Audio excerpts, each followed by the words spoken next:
Fantastic Factories is 1 to 5 players gathering resources to build not just any kind of factories, but fantastic ones. Players take a headquarters board and 4 colored dice, reference card, 1 metal and 2 energy tokens, and 4 blueprints for their hand. Make a contractor row marked by the icon tokens and blueprint row with the 4 available cards in each. Keep white dice and the energy, metal, and goods tokens nearby.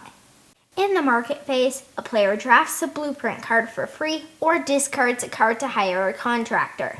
The symbol in the top left of the discarded card must match the contractor's column. Immediately refill the market.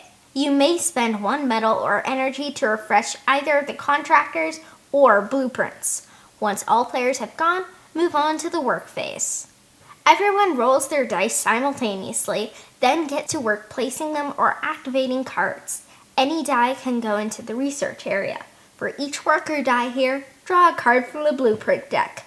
Only dice valued 1, 2, and 3 can earn energy tokens equal to the value of the die. Only dice valued 4, 5, and 6 can mine. For each worker here, earn 1 metal token. Earn additional items if 2 or 3 dice have the same face.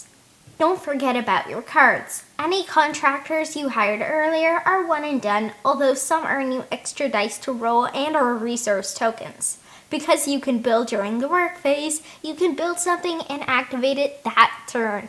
Some cards require you to place dice or spend resources, some earn you resources, some mitigate luck by adjusting dice, and some are just endgame points. Some cards have a little crate icon. These are goods. One endgame triggers when a player has produced 12 or more goods. The other trigger is if a player has 10 or more buildings. If either or both happen, finish the current round, then play 1 more. Add up your goods and building prestige, and the winner's the player with the most. Draft cards, roll and place dice, and race to outbuild and outscore your opponents. That's Fantastic Factories.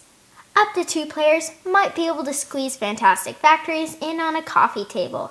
Otherwise, stick to the dining table. Once you know it, games take 35 to 45 minutes, depending on player count. As always, this includes setup and takedown. There's a bit of reading and simple math, but the real trick is the decision making. I'd say experienced 8-year-old gamers could give it a shot, but players 9 and up will be more competitive. In my second game of Fantastic Factories, I played on Tabletopia with my good friend, Anna Maria. Follow her on Girls' Game Shelf. She had managed to get many obelisks during the game, and I had multiple beacons. Later on, though, she snagged a beacon from the marketplace before I could grab it. I lost by 1 point. So close. In my third game, I taught my close friend Ariel over Tabletopia.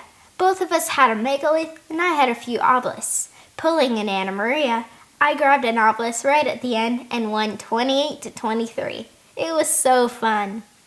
It doesn't really affect the game, but Fantastic Factories' art is super cute. More important is the clean and clear graphic design. Icons are easy to tell apart and learn, and the placement means nothing is busy. The cards that require dice placement to activate have a faint outline. I wish these outlines stood out a bit more. I love the multi-use cards. Do you discard a card to get a contractor, or do you build it for the points and ability? Some give you a great in-game ability such as adjusting a die, but they're not worth any points. Some require you to push your luck or discard cards, or... Speaking of contractors, I rarely use them. Sometimes the market ones aren't useful, and because you need to discard to take one, I'm like, why bother? Sure, you can spend a resource to refresh a row, but because you don't cycle through them as quickly as blueprints, it feels like a waste. This is the weakest part in an otherwise excellent design. I always like the double-layered boards that keep bits, the dice in this case, from sliding all over the place. This game lasts the right length of time. You have time to get an engine going, but the game never feels too long.